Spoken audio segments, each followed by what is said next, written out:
सरफरोशी की तमन्ना अब हमारे दिल में है, देखना है जोर कितना बाजुए कातिल में है।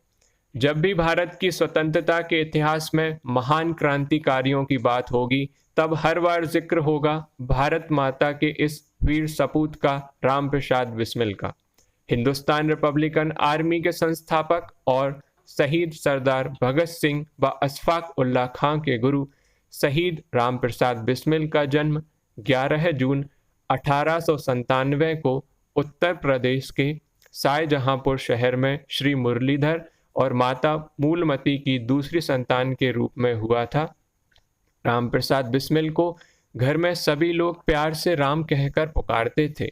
बहुत कम उम्र में बिस्मिल आर्य समाज की शिक्षाओं की ओर आकर्षित हो गए और वह आर्य समाज संबंधित आंदोलन के कट्टर अनुयायी बन गए।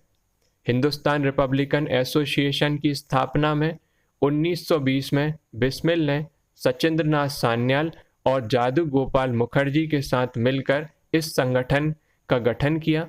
HRA के घोषणा पत्र का उद्देश्य सशस्त्र क्रांति के माध्यम से संयुक्त राज्य भारत नामक संघीय गणराज्य यानी रिपब्लिक ऑफ इंडिया की स्थापना करना था।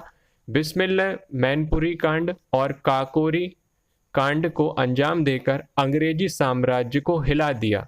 लगभग 11 वर्ष के क्रांतिकारी जीवन में इन्होंने कई पुस्तकें लिखी और स्वयं ही इन्हें प्रकाशित किया।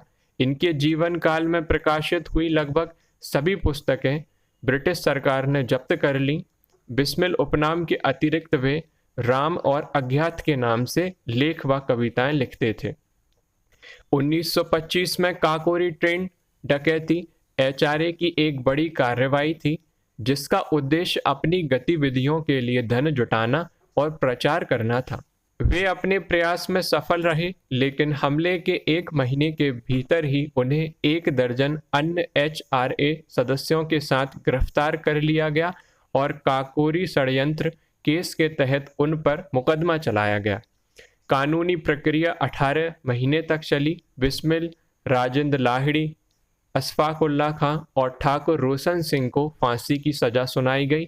कुछ अन्य को पोर्ट ब्लेयर की सेलुलर जेल में भेज दिया गया। राम प्रसाद बिस्मिल को गिरफ्तार करने के बाद गोरखपुर जेल में कुछ दिनों तक रखा गया। महीनों तक मुकदमा चला। अंततः उन्हें फांसी की सजा सुनाई गई।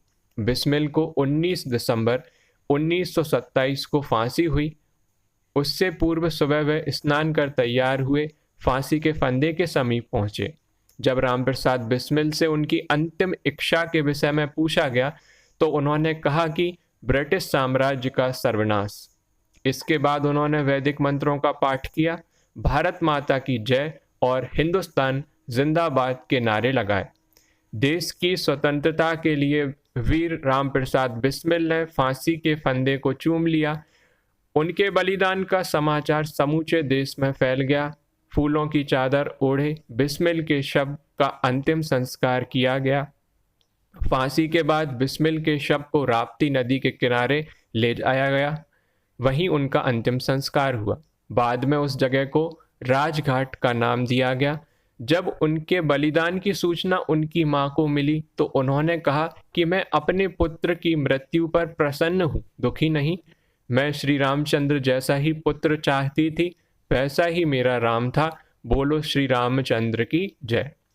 राम प्रसाद बिस्मिल ने अपनी बहादुरी और सूझबूझ से अंग्रेजी हुकूमत की नींद उड़ा दी और भारत की आज़ादी के लिए मात्र 30 साल की उम्र में अपने प्राणों की आहुति दे दी।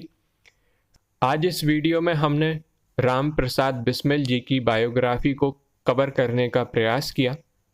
अगर आपको यह वीडियो पसंद आई हो तो हमारे चैनल शिक्षा कल्चर को सब्सक्राइब करें, लाइक करें, शेयर करें। जय हिंद, जय भारत।